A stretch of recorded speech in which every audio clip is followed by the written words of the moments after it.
Ed, She said she's going to try and join us from work. Edmund okay. said, Cindy Dykeman, can you remind me what Edmund said? He said he was planning to be at the 4 o'clock meeting, but he wasn't going to be able to make that. But Okay. he's planning to be at this meeting. Okay. And then, have we heard anything from Kathleen Simpson? Yes, I'm so sorry. She indicated she had a sort of an urgent, sort of an emergency, family emergency. Okay. She Okay. hopes she'll be able to join us later. All right. If Edmund doesn't, do we have a quorum? Yes, we definitely Okay. do. 1, 2, All right. 3, 4, 5, 6. Okay. Okay. So we Good. are live streaming now, and we are recording. All right. Our first order of business is the minutes from the last meeting. Call the roll. Oh, I'm sorry, Cindy, you're so good. Oh, Thank you. Edmund Acosta. Is not present yet. All right. Mark Barnes. Here. Aaron Ginsberg. Here. Joan Greco-Cohen. Here. Latrice, we know, is not here yet. Who am I missing? Kathleen is not here. Helen Nelling Here. and Cindy Zerwis. Oh, sorry, Gerald. I forgot. It was Gerald It's Lander. okay. I'm here. Okay. Now, minutes from the last meeting. I would like to make a motion that we approve the minutes of our last meeting. Is there a second? I'll second that. Any discussion? Okay. Those in favor? Aye. Opposed? Okay, the minutes are approved. Patrick, do we have any correspondence? We received a number of donations this month. We received a donation of $1,900 from the Danzigers, who are very generous to us every year. We use their donation to half of it goes to youth services and half of it goes to mysteries and thrillers. And then, excuse me. We received a $100 gift from a patron, Cindy Dykeman. I don't know. Do you recall the name on that one? Deborah House.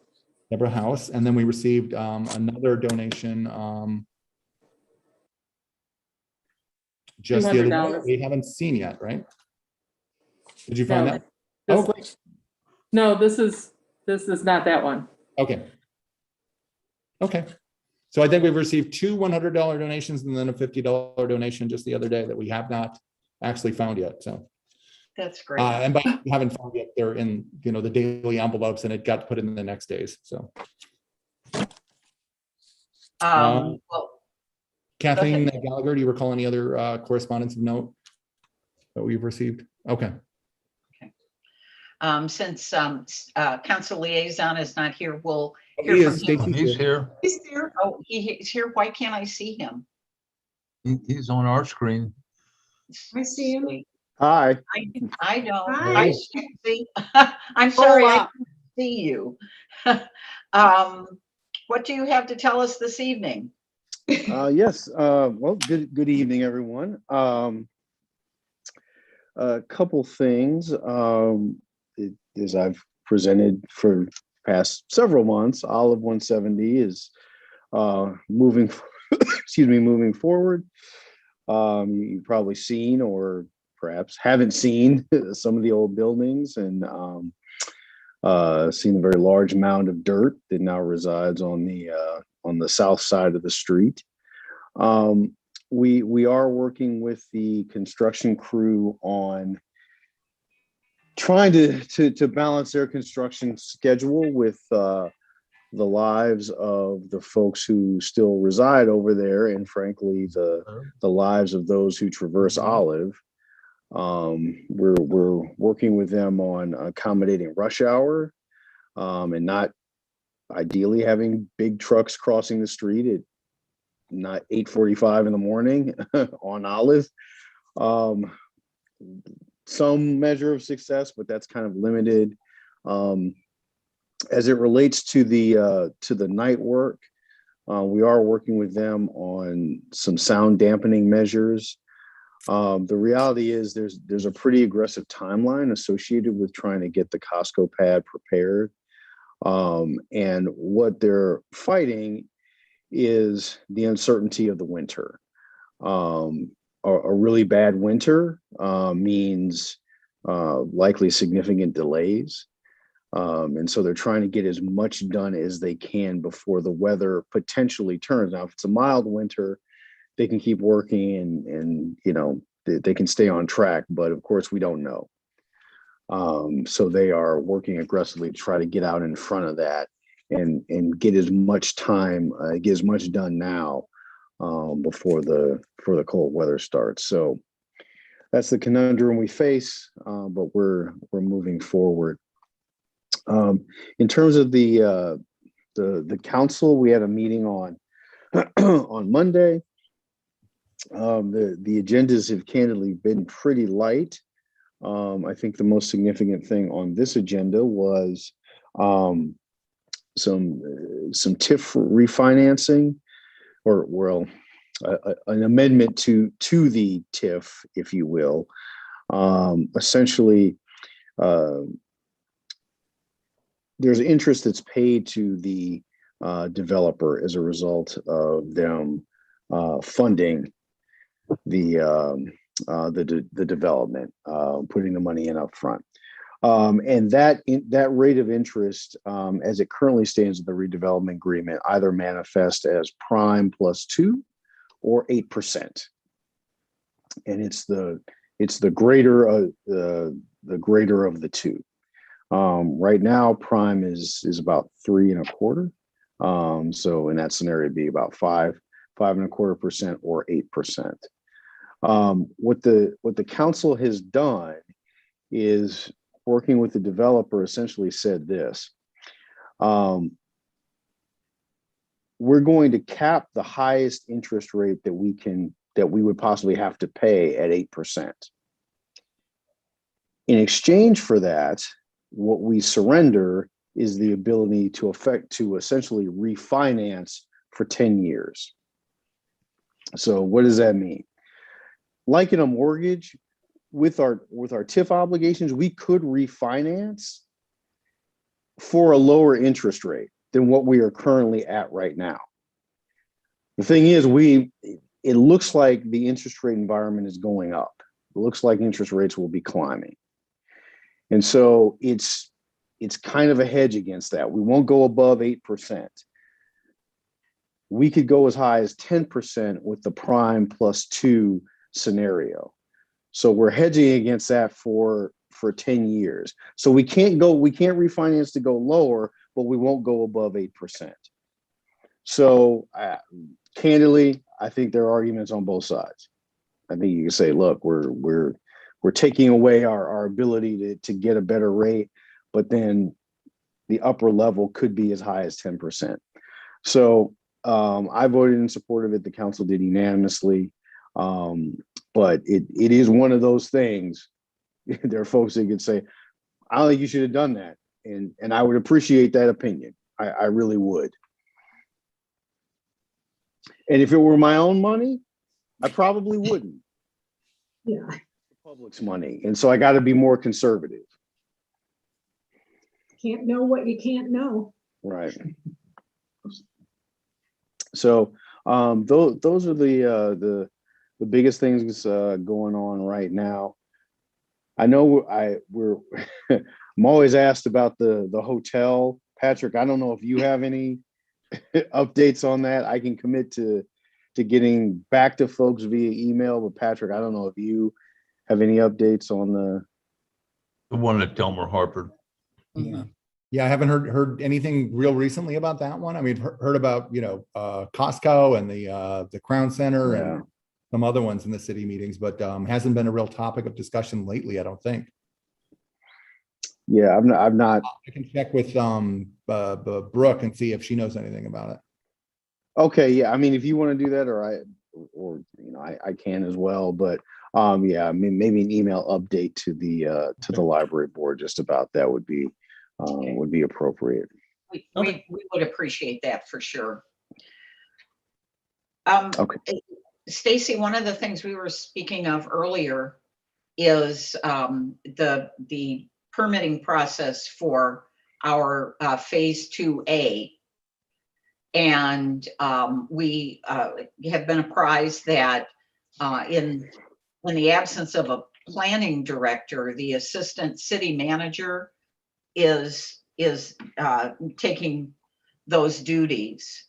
Mhm. And if you could whisper in an ear, we've already lost some time, and a quick approval of that permit would be greatly appreciated. Also, permission to start before the permit is approved.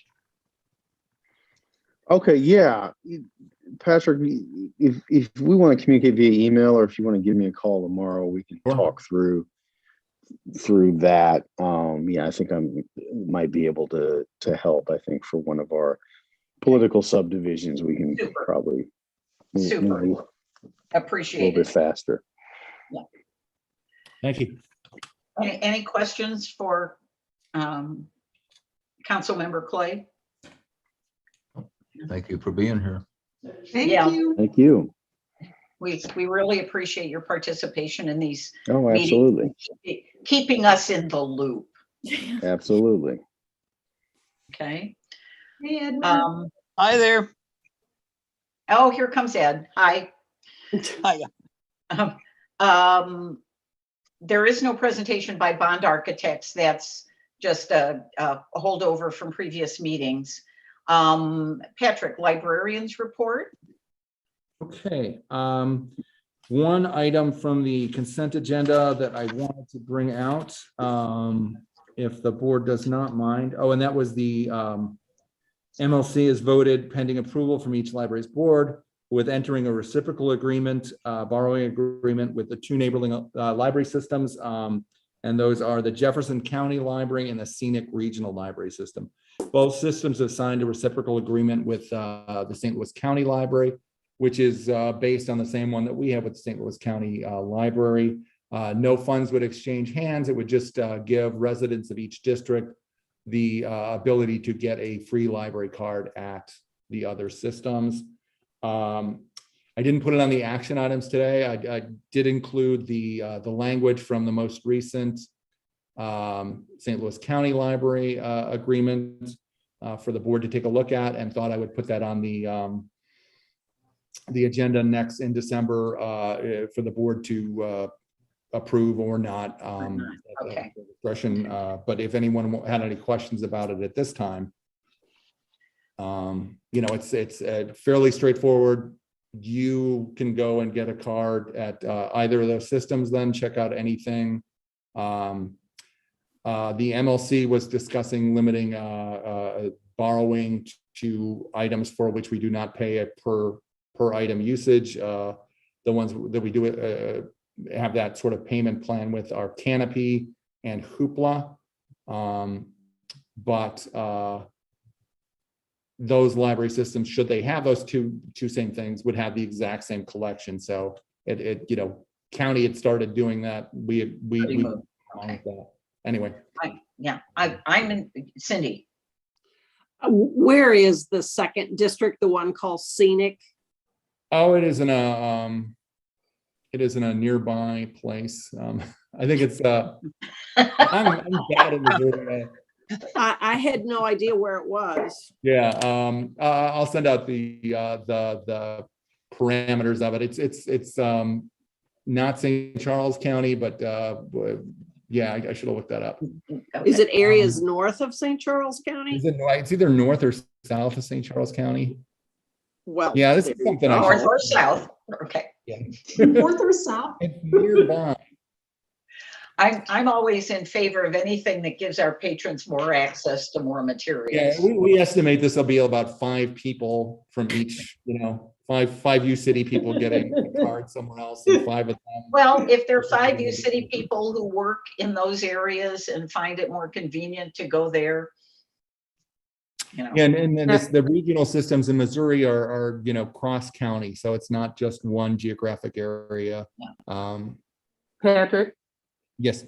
some of their locations are Herman, Pacific, St. Clair, Sullivan, Union, Warrenton, Wright City.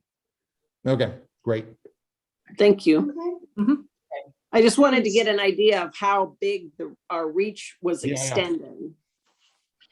Today, Eastern Missouri, tomorrow, the world. Yeah.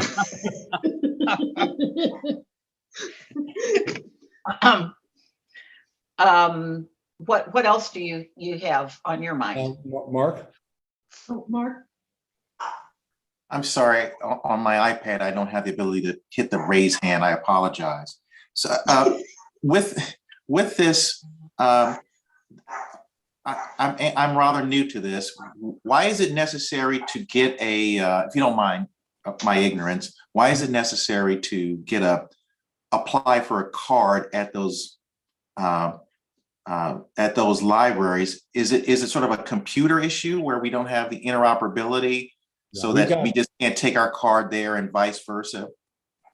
Yeah, so we're operating on Polaris, and it's a standalone thing for the Municipal Library Consortium, the 9 municipal libraries in St. Louis County.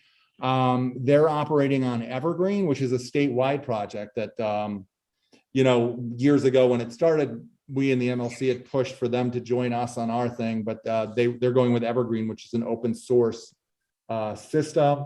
So you could take your library card there and it would scan and they wouldn't be able to get any information.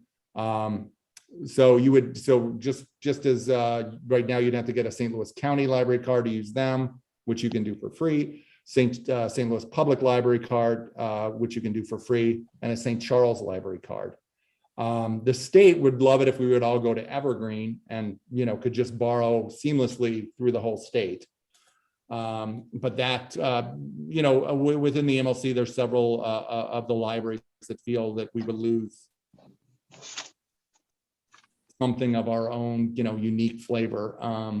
I personally would be happy to join Evergreen. I've always felt that way, but there's some loss of functionality. Polaris is a better catalog. But I think that, it'd be outweighed by the fact that you could borrow the one and only copy of some book that is sitting out in the middle of Missouri. Yeah. Okay, thank you. Yeah. Okay. All right, so we'll have a vote on that next meeting. Patrick, what else? Let's see. It was, nothing too huge. The library issues, we've just been moving. We've just been carting things around, putting books on shelves, working with the movers. We'd given I will say we'd given an estimate of, I believe up to $35,000, $40,000 for both ways. And it looks like we're going to blow through that just on the one way. I think we're up to about $35,000 just getting everything over here. So I'd anticipate that much or more getting everything back in a shorter time frame when the building's complete. And that's unfortunate, but didn't we budget more than that though? Originally, the first bid we'd gotten was something on the order of $280,000 both ways. So we'll still be under that, but yeah. So there have been some there have been some things where we've had to spend more money, but there's been some issues where we've gotten to spend less money. So yeah. The sort of the low bid on the phase 2A is lower than the estimates enough that it would pay for the move part.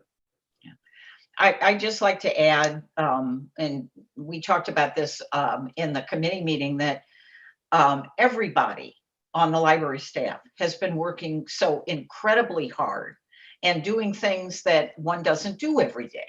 Yeah. And, going from building to building and moving things and making sure we don't lose anything. And just once again, a big shout out to the staff. Yeah, I don't know if you can see where I'm pointing, but Kathleen Gallagher has just been frantically and effectively wearing so many hats and getting so much done, and cajoling and inspiring the staff to really to get things done. And you know, we definitely couldn't have done this without her. Cindy's been doing great, and Dallas has been doing a phenomenal job.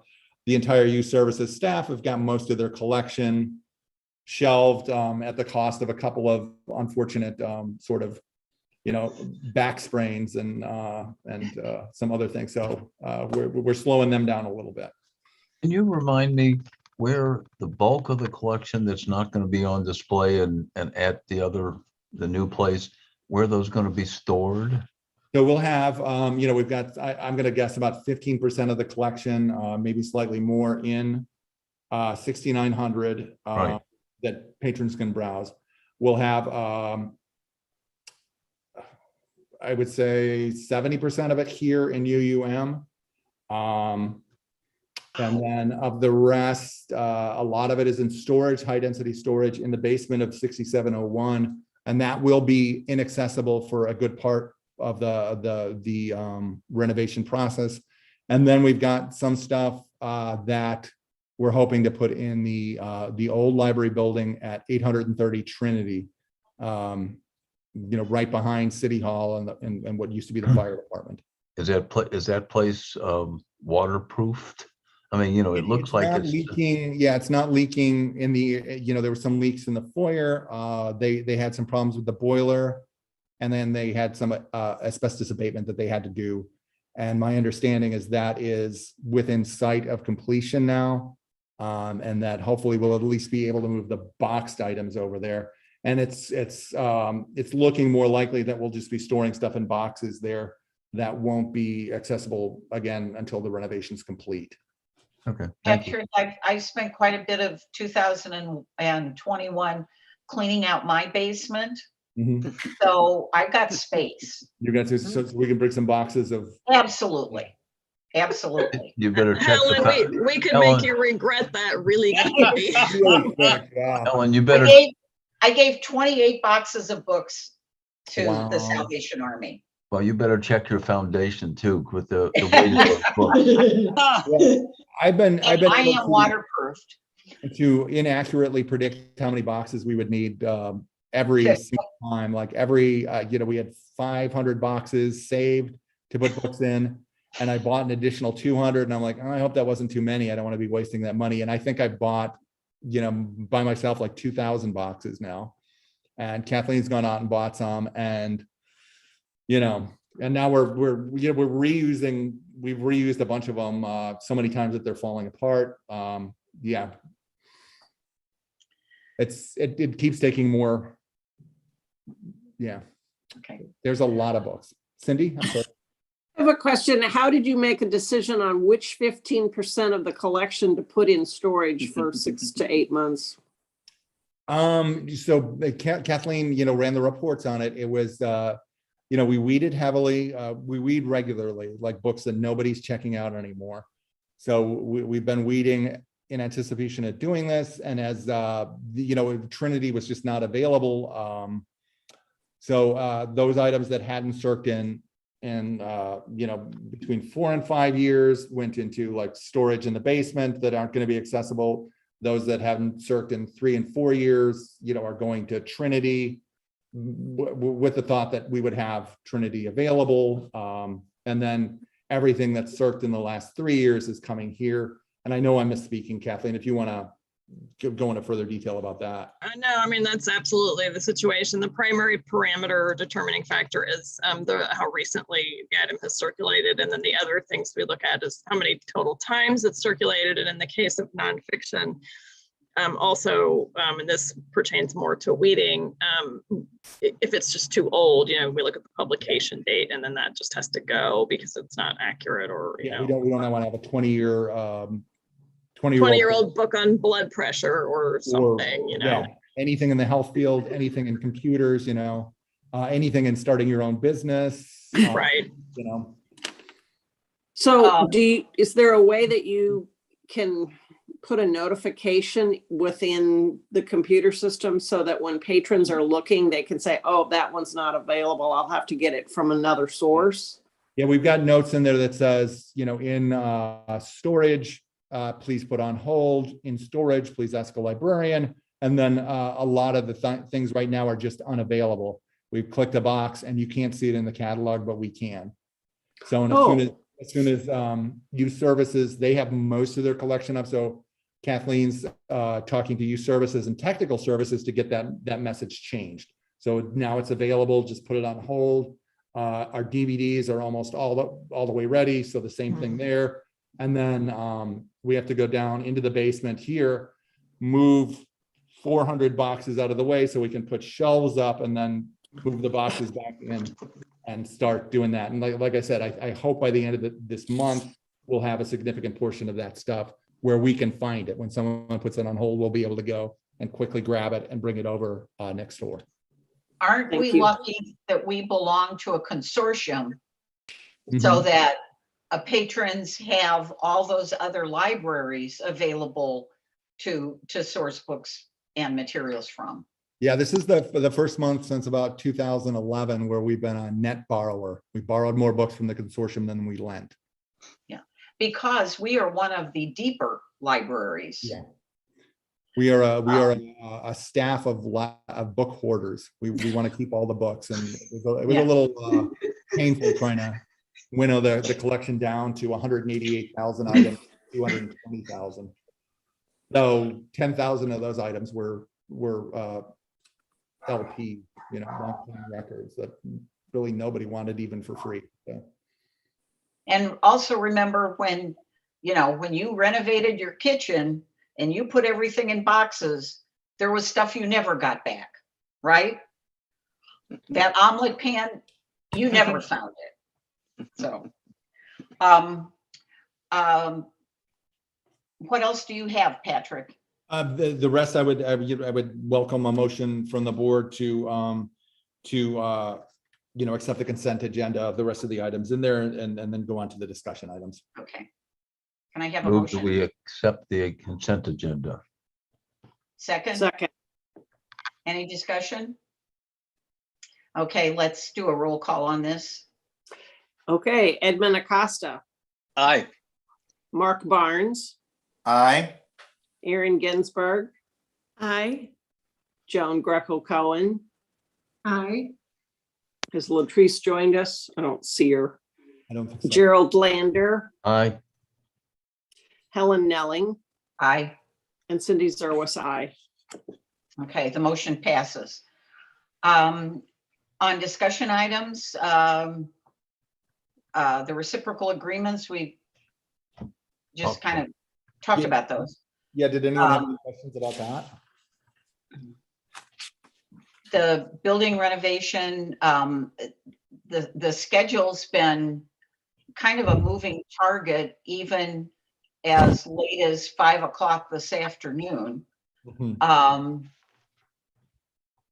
Jerry, would you like to talk about what came out of our committee meeting? We were on a meeting and Tony Ranieri, the low bidder, was there. There were two folks from Bond Architecture, and basically in a nutshell, obviously phase one is done.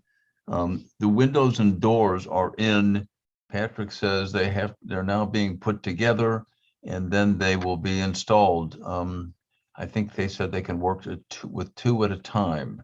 And the completion date is, if everything goes well, weather-wise, et cetera, and window-wise and door-wise, is December 19th. After December 19th, we start phase 2A, I think it is. And that's when the demolition starts. But before the demolition can occur, we have to have an asbestos abatement. It turns out that there is, as far as we know, a relatively small amount of asbestos in the building. And Tony Ranieri basically thought that it would take about only 2 weeks to that abatement process. Before it starts, we have to get permission from the EPA, which he, if we award the contract, will do. And we have to also, for the demolition and the abatement, go to City Hall and get permits for all those. So Bond apparently has those already written up.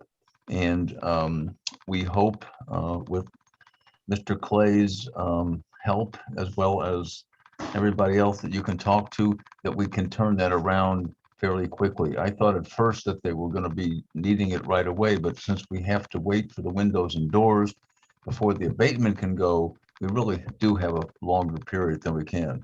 We're hoping that some of phase 2A can start even before the permits are granted, which has happened in the past. I think that's where we're at. Mhm. Yeah, good summary. Which kind of leads us to more as the action items of concerning the renovation. Patrick, you have a payment request from RG Ross, who's our contractor for phase 1. Yes.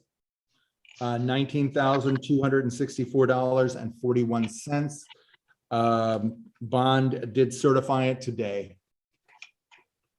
Okay. Approved it for payment. Do I have a I'll make motion? I'll make a motion to pay the 19,000 plus. Okay. Second? Second. Aaron? Okay. And is there any discussion? Okay. Can we have a roll call, please? Oh, excuse me, Sure. when you Edmund say- Acosta. Wait, Gerald had a One quick question. question. When you say Bond certifies, that means they've looked at the work and are satisfied that it's all done. Yes. Correct, and that the bill is correct. Thank you. Okay. Cindy? All right, Edmund Acosta, Aye. Mark Barnes, Aye. Aaron Ginsberg, Aye. John Greco Cohen, Aye. Gerald Lander, Aye. Helen Nelling, Aye. and Cindy Zerwas, aye. Okay, motion carries. We also have invoices from Bond Architects. Patrick, do you have anything to say about those? Yeah, the first one, we're just putting these together because the total amount is over the amount that needs board approval, $724.75 for work on phase 1. But for phase 2, it's $100,282.59, which is by far the largest bill we've gotten from them. As Sue said, she'll be sending me the details on that tomorrow, but indicated that this is for preparation of the construction documents on Bond's end, but more importantly and more expensively on the part of Brick Engineering.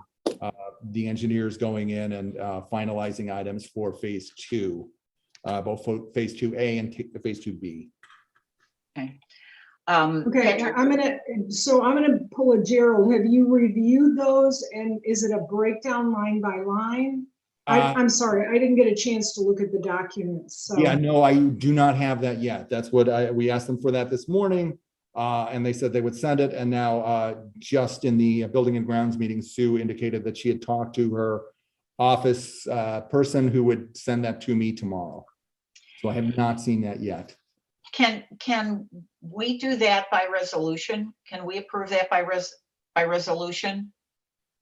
Like, could we send around a resolution? I'm not comfortable putting that to a vote until We've seen the you've seen detail. that, yeah. Yeah. So how would we want to do that? Do you want to do it like approved by email tomorrow once we? Yeah. Okay. Yeah, we'll send, what we'll do is we'll send an email around and everybody will approve it, and then those emails will be compiled, Okay. assuming we Do you think you approve can- it.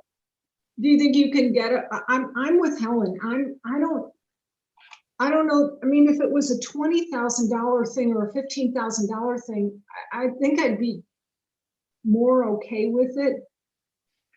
But we're talking over $100,000. Look, I don't doubt Bond. Probably, I mean, they wouldn't stay in business if they didn't operate their accounting properly, but that's a pretty big bill for us. I think it's important that Yeah. Patrick No, takes this a look. is something Kathleen and I discussed today, and we emailed Bond about it, and then we brought it up again in our meeting today and said, we really need this, and the board is going to ask for this. Okay.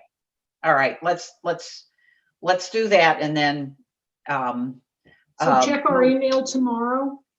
Yeah, or in the next couple of days. as soon as I Okay, get that, okay. and then, give my thoughts on that. All right. The next action item is to award the contract for phase 2A. The Jerry? packet has all three bids in there. Excuse me, Helen, I'm sorry, go ahead. Oh, I was just going to ask Jerry if he wanted to speak to our discussion with Ranieri. The question we had after the bids were submitted was why Ranieri's was the low bid, significantly lower. Why don't you just mention, you can go ahead, Helen, and just. Okay, so the reason their bid is lower seems reasonable, and Bond is on board with this. The other bidders were having engineers do the HVAC removal and the electrical shut off, etc.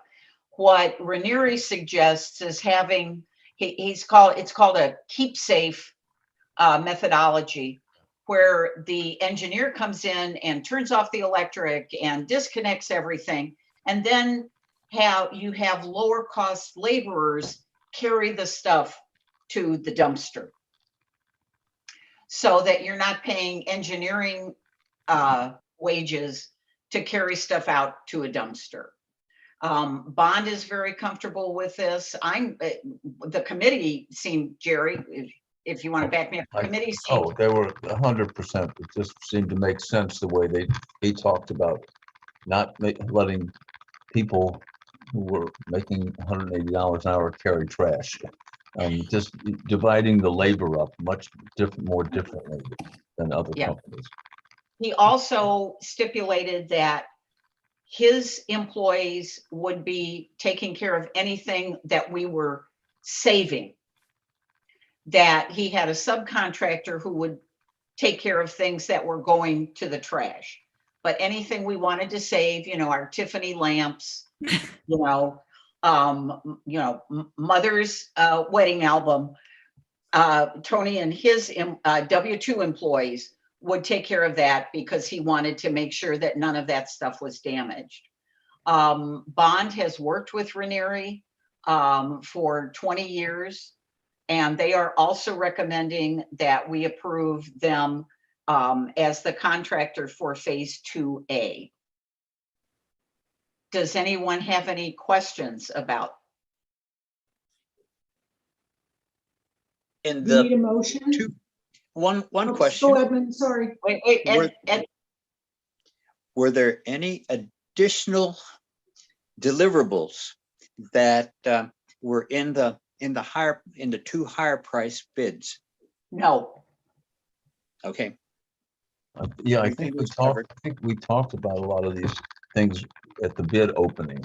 I think, and I think there was some discussion as to why this one was was lower. We didn't hear just Tony Ranieri talk directly, but Bond's group basically said that the contracts were, that the bids all had the basic work in them. There was no real difference. Nobody left anything out, is what I'm trying to say. Okay. The other thing I should mention is that Tony offered to send out the bids for the asbestos abatement. Say that 3 times fast. Asbestos abatement, to fast track that rather than Bond having to do that. So, and Bond liked that and is sending them the information. And we are sort of dependent on Bond, to look at these contracts, these bids, and make sure that everything is in there that we want, because I certainly am not in this business, and I don't know how to evaluate those things, and they seem pretty satisfied with it, so that's all I got, so. Yeah, and then the other, Cindy? In response to Ranieri's pledge to protect precious items, I thought we had already made arrangements for things like the pottery collection Do we have anything else that would need special care? No, I think he's referring to, you know, our HVAC thing, anything that can be salvaged from that, I see. you know, and copper wire, that sort of thing. Yeah. Okay. Yes, I was being flippant. Yeah. Oh, No, the pottery has all been safely packed and stored by USA Art. They did that last week, so that's all out of the building. We still have our paintings, and then Sue had talked with Kathleen and me today about we're going to get somebody to lower the tapestries down, and we'll take those over to Marquard's on Delmar and have those cleaned and stored. Super. Okay, so one more thing, to combine Gerald and Edmund's concerns, who holds them accountable? Rainier, is it Bond? Bond will So act if as our Rainier advocate. says, I'm gonna take care of this piece of equipment that you guys are keeping, and lo and behold, it comes time to bring that piece of equipment back in, and it's gone. Yeah. Who They're holds them responsible. accountable and who pays? Bond is going to be, you know, overseeing that for us. But there's remarkably little that we're going to be reusing in terms of, Okay, you know, the elevator will Okay. stay in place, but the electrical's all going, the HVAC is all going, ductwork, lighting, it's all, Wow. old. yeah. old and- okay.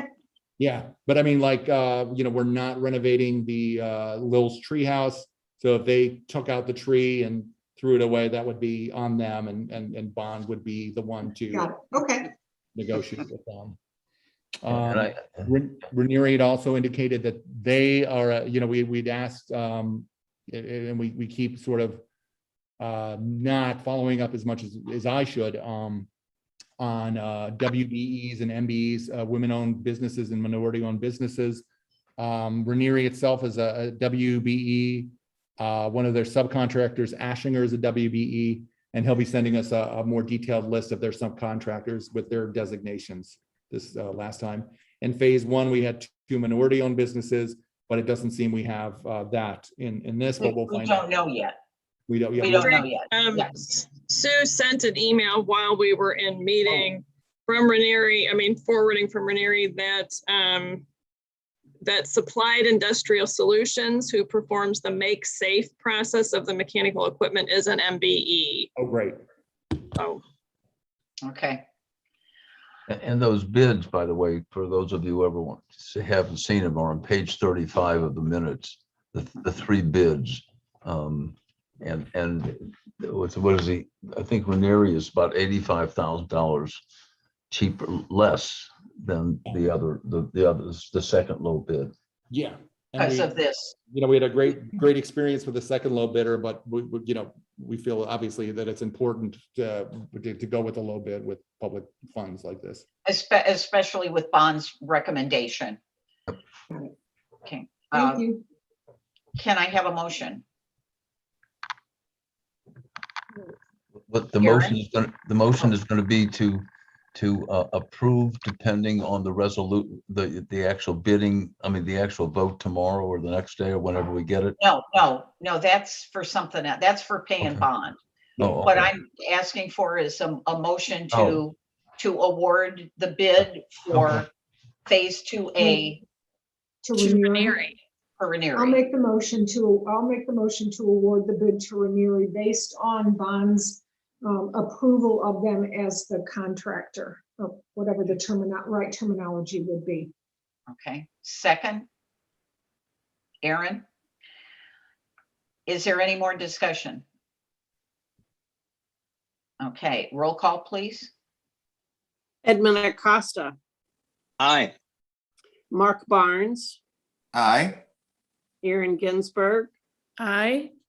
Joan Greco Cohen, Aye. Gerald Lander, Aye. Helen Nelling, Aye. and Cindy Zerwas, aye. Okay, the bid has been awarded to Ranieri. As far as the president's report goes, I really don't have much to say except to continue to be impressed by the staff and their hard work. So the next time you're in at 6900, please thank a librarian or a library staffer. And I think that in addition to being kind to them during this process, when this is all over, we need to have a big party. Okay. We can maybe have a nice something akin to our 2014 gala or something for the. Yes, exactly, exactly. I also noticed that I got my reminder from the Friends that it's time for donations. So I'm leaning on y'all to give a donation to the Friends of the U City Library. Committee reports. Edmund, your committee is going to meet before the end of the year, correct? That's correct. And along that line, two things. Number one, I'm part of the Vision 2040 task force for University City.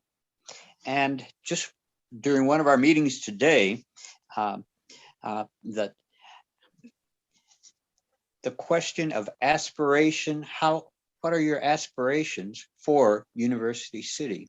Not simply a vision, but what might be some of your aspirations. And we're looking for community input from the members of this board. I hope that we might have some suggestions as to how you see, how you envision University City being in 2040, 20 years away, the challenges and the opportunities that we might be able to work on. And so things like, and I brought up, hey, we have one of our assets is the library. People jumped right onto that, and this discussion of satellite libraries within University City, satellite motorized outreach. We talked specifically about sustainment. That had been brought up before, as sustainment and energy use would be different 20 years from now than they are now. So I brought up that we had considered, or we're exploring solar panels. And wow, that was a very, very powerful thing for most of them. And the use of public spaces. How might the library be used as a public space as well as the traditional library services? Okay, that's the first thing. It's a request for you, if you have visions or aspirations or anything of that sort, please let me know, and I'll be able to perhaps push those ideas along. Number two, I have received a partial copy of the strategic plan of Washington University's library system, of Washington University's strat plan, but entire strat plan, but also of the strategic vision for the 11 libraries that Washington University is made up of. And I have two partials, one from 2019 and now from 2020, actually from 20 and the 21 one. And in those, they show their mission statement for the library system and the priorities, the one-word priorities such as collections and outreach and sustainment is one of their priorities, and priorities, and then a one-sentence listing of their various objectives. And within the library system there, for the next 5 to 10 years, they're looking at 32 explicit objectives, each one of which is developed into a plan with an resources estimate and a time estimate. So at the next meeting for our long-term planning, I'm going to be able to share what what Washington University has been doing and have that perhaps incorporated and helping us out in our long-term planning. That's it for now. Edmund, would you be willing to email that to the board and to Kathleen and me? Certainly. Right now, it's not in email form, but we'll get okay. that done. Okay. We'll get that done. I'll I mean, come in and you guys can help me figure it out. If you want to bring it by, I mean, if WashU doesn't mind sharing it, we'd be happy to scan it and convert it to a PDF and send it out to everybody if you'd like. Thank you. Yes, I plan to do that Cindy? very, very quickly. Thank you. Cindy? I have a question based on what Edmund just said about sustainability and the future and long-range planning. Forgive me for not remembering this off the top of my head, but when we have the roof redone, are we going to have anything reflective? I know there's new kinds of white paint that's now been invented that actually is cooler than old white paint and lowers the temperature around that area that's painted. And I'm wondering if we're doing anything in this project that will be sustainable for the future to help lower the cost or lower the temperature of the building. Well, when we put on the roof 10 years ago or 11 years ago now, we it is a white polymer surface, and we added insulation in there. I don't think it quite beats what you're referring to now, but we will be solar ready on the electrical side. And there had been a group doing a solar sort of survey of UCity. Unfortunately, the person who was coordinating that with the city has left. I'll check with Public Works and see where that might be, if that's still going to be a possible something. It just seems since we're doing this project now, why not make it as forward within a reasonable time frame and cost, et cetera. But it's like we're cost was what making this update. Why not make it as reflective and as cool as possible? Sure. Edmund, I would just urge you to get something on people's calendars pretty soon if you want to have a meeting before the end of the year, because very good. It's latest early December. I hear the hoofbeats of the holidays. Thank you. Cindy, you have a committee meeting scheduled. Yes, we do in December to review 3 draft proposals. I need to get something out to the committee on that so we can start working on it. Have not done that. And let me remind you all that anyone is welcome to come to a committee meeting, even if you're not on that committee. The Budget and Finance Committee met earlier today. Erin, do you want to tell them a little bit about what we talked about? Actually, everything we discussed has already been brought up in today's meeting. So we're good? Yeah, I think we're great. Yeah. And similarly, same thing. I think we've discussed everything at our meeting that we discussed at Building and Grounds. Okay. Is there any old business? I just have a couple of things. Old, new, doesn't matter. I'm going to ask if you're going to make a donation to the Friends this year. I'm going to ask you to make it in Dorothy Davis's name. Great because idea. We're not going to be able to have a party for her. She's an outgoing board member who unfortunately, we got caught up in the COVID thing and she doesn't feel comfortable having a party. So she asked if you want to recognize her time on the board, when you make your donation to the Friends, do that in her name. And then my question is the library going to do a Christmas party? Or are you guys going to table that this year? I think that we had not really, that we're not in a position. Yeah. Kathleen, have you heard anything from anyone who wants to do that? Or Cindy? I have not. I mean, we still, Okay. you know, our all staff day tomorrow is going to be virtual with the other libraries. You know, we're still Okay. not really gathering. That's So, fine. I just, nothing was said and I kind of assumed that there wasn't going to be one. Yeah, I think every time we So- start thinking about it, the chart starts ticking back up again. it is now, yeah. Yeah, I think as long as we're all still wearing masks, you know, every day at work, that having a party is a non-starter. I mean, a physical in-person party. A physical in-person party. If I there's understand. anything that you all plan for the holiday that we can help with, Okay. please let us know. Yeah. Okay. All right, I think that any other new business or old business? Okay. Can I have a motion to adjourn? Aaron? I And a would, second? yeah. Second it. Okay, thank you all very, very much for your time. We are adjourned. Thank you. Have a Thank you nice very much. evening. Have a good Thanksgiving, Yeah, everybody. happy Thanksgiving. Yeah. Thank Mark, you. Happy keep it going Thanksgiving. up there. Keep it going, Mark.